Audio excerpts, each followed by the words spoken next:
2027 से पहले चंद्रशेखर आजाद ने सीएम योगी को दे दिया जोर का झटका। एक ही दांव से आरएलडी और बीजेपी दोनों को पटका। बिना चुनाव के भी रैली में इतनी भीड़ देखकर घबरा गए योगी। दिल्ली मिला दिया फोन, जयंत चौधरी का भी बुरा हाल। शामली की धरती से चंद्रशेखर आजाद ने सीधा सीएम योगी को ललकारा। महाकुंभ पर छुपाए आंकड़े तो कर दिया बड़ा ऐलान। सीएम योगी आदित्यनाथ महाकुंभ में मची भगदड़ और उसके बाद आए आंकड़ों को लेकर आलोचनाएं झेल रहे हैं। उनकी पार्टी के ही लोग खिलाफ हो गए और ऐसे में चंद्रशेखर आजाद ने उन्हें ऐसा झटका दे दिया जिससे लखनऊ के साथ साथ दिल्ली भी हिल गई।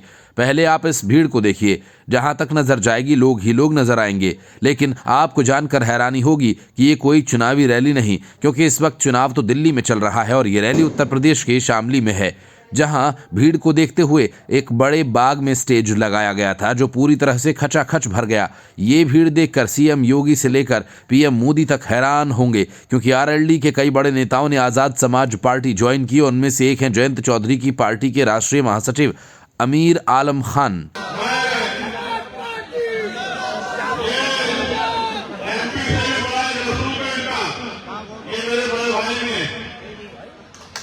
बहुत बहुत धन्यवाद करता हूँ हम पे भरोसा करने के लिए। मैं इसलिए कह रहा हूँ, मुजफ्फरनगर, शामली, सहारनपुर, मेरठ, बिजनौर, ये कोई बहुत दूर की धरती नहीं है। मैं आपका इस क्षेत्र के आधार पर आपके बड़े परिवार का आपका भाई बेटा, मैं आपसे बाहर नहीं हो सकता हूँ कभी। मैं आपका साथी हूँ।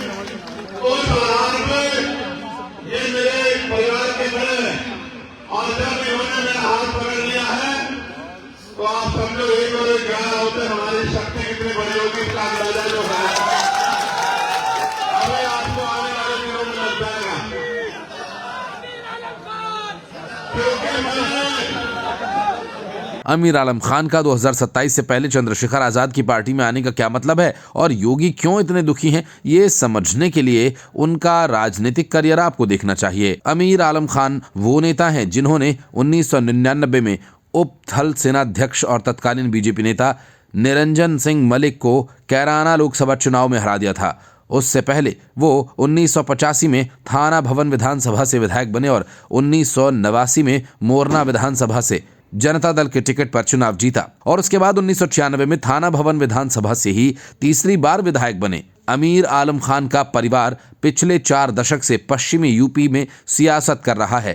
2017 में उन्होंने बसपा के टिकट पर चुनाव लड़ा लेकिन हार गए। उसके बाद 2018 में वो जयंत चौधरी की पार्टी आरएलडी में आए, लेकिन जयंत चौधरी ने कभी उन्हें चुनाव लड़ने का मौका नहीं दिया। अमीर आलम के बेटे नवाजिश आलम खान ने भी चंद्रशेखर आजाद के साथ आने का फैसला किया। वो भी बुढ़ाना विधानसभा सीट से विधायक रह चुके हैं, लेकिन 2017 में बसपा के टिकट पर हारे और उसके बाद आरएलडी से कभी टिकट नहीं मिला। लेकिन आरएलडी संगठन में इन दोनों नेताओं की पकड़ कितनी मजबूत थी, इसका अंदाजा आप इस बात से लगा सकते हैं कि अमीर आलम खान आरएलडी के राष्ट्रीय महासचिव। लेकिन सवाल ये कि 2027 में चंद्रशेखर आजाद की पार्टी के लिए कितने फायदेमंद साबित होंगे, ये समझने से पहले आपको चंद्रशेखर आजाद का ये बयान जरूर सुनना चाहिए।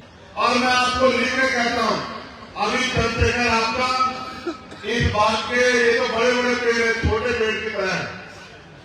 जैसे आप खेती किसानी करने वाले लोग छोटा सा पौधा जब लगाते हैं और उसकी सिंचाई करते हैं, उसकी नराई करते हैं, समय समय पे खाद देते हैं, तमाम तरह की परेशानियों से, तमाम तरह की मुसीबतों से उसको बचाते हैं और 5, 7, 10 साल में वही पौधा वृक्ष बन जाता है और वो वृक्ष छांव भी देता है, फूल भी देता है, फल भी देता है और तमाम तरह की परेशानियों से मुसीबत में सहायता भी करता है, तूफान को भी रोक देता है।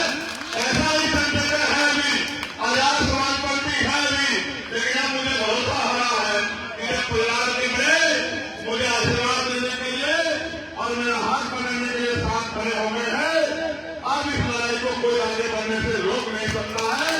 ऐसा मेरा भरोसा।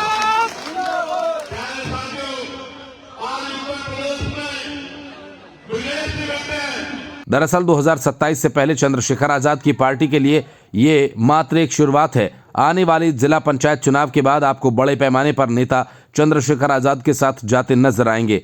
अगर मीरापुर में चुनाव में उनके उम्मीदवार ने अवधेश प्रसाद के बेटे को हरवा दिया तो सोने पर सुहागा हो जाएगा। ये दोनों बाप बेटे कैसे 2027 के लिए पिच तैयार करेंगे, उसका ट्रेलर इस रैली में आपको दिख गया होगा। इतनी भीड़ चुनावी रैलियों में भी नहीं आती है। यहाँ लोग बिन बुलाए पहुंच गए। चंद्रशेखर आजाद ने भी उन्हें निराश नहीं किया और महाकुंभ पर सीएम योगी को खुली चुनौती दे डाली, जो 2027 की शुरुआत है। और सिर्फ उन जो अवस्था के कारण लोगों की जानें चली गई, सिर्फ उनको छुपाने के लिए जानबूझ के पूरे प्रशासन को, पुलिस को असंवैधानिक काम करने के लिए मुख्यमंत्री ने मजबूर किया कि वो झूठ बोले, वो चुप रहे, क्योंकि हर आदमी उसके अंदर इंसानियत है, वो किसी भी धर्म मजहब को मानता हो, सबको पीड़ा हुई, लेकिन प्रधानमंत्री को दया आ गई। प्रधानमंत्री ने कहा कि जिनकी जान चली गई उनके लिए संवेदना है। राष्ट्रपति जी ने कहा, लेकिन मुख्यमंत्री 17 घंटों तक इतने लोगों की जानों की खबर को छिपाते रहे।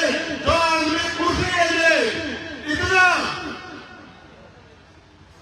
के लिए इतना गरूर और घमंड और भावनाओं को मानने वाला बन जाए, क्रूर बन जाए, मैं आपको लिख के देता हूं कि कुदरत भी उसका साथ नहीं देती।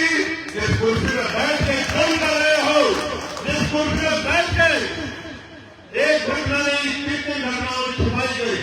आप जानते ही हैं कि राजनीति में कोई बिना फायदे के किसी के साथ नहीं होता, लेकिन नेता अक्सर चुनाव के वक्त पार्टी बदलते हैं और अमीर आलम ने बिना चुनाव के चंद्रशेखर आजाद के साथ आने का फैसला किया है। आपको क्या लगता है कि क्या 2027 में चंद्रशेखर आजाद की पार्टी कोई असर डाल पाएगी या नहीं? कमेंट करके अपनी राय जरूर दें।